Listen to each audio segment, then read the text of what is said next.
ঘড়িতে এখন প্রায় 2টো বেজে গেছে, আর আমি স্নান করে চুল টুলো আঁচড়াইনি, ঠাকুর প্রণাম করে সে খেতে বসে পড়েছি, কারণ মা আজকে পুজো টুজোগুলো করেছে।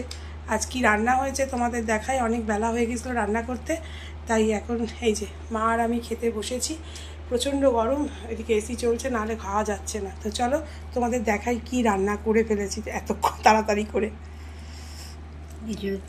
এই যে মা সব সেদ্ধ রয়েছে, আলু সেদ্ধ, কুমড়ো সেদ্ধ, ঝিঙে সেদ্ধ, একটু পটল ভাজা আর একটু এঁচুড়ের তরকারি।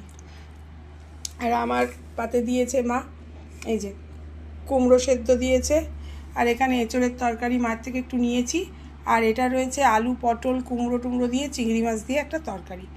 আর সাথে রয়েছে এই যে আম কেটে রেখেছি, আমটা ছোট ছোট আম, সেই জন্য একটুখানি বেশি করেই কেটে রেখেছি। আর কিছু নেই, এই হচ্ছে আজকের খাবার দাবার। তো আজকের খাবার দাবার কেমন লাগছে আজকের? ভালো। এত তাড়াতাড়ি করে এসে রান্না করা, এই হচ্ছে ব্যাপার।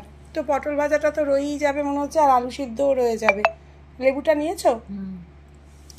তো এই হচ্ছে ব্যাপার। এবার আমি খাওয়া শুরু করি।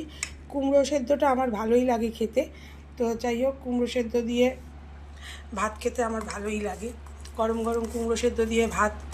তো চলো আগে খেয়ে নিলাম।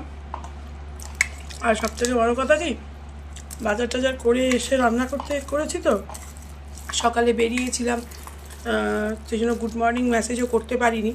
এই এখন খাওয়া দাওয়া করে তারপর দেখি কিছু ভিডিও টিডিও করা যায় কি না।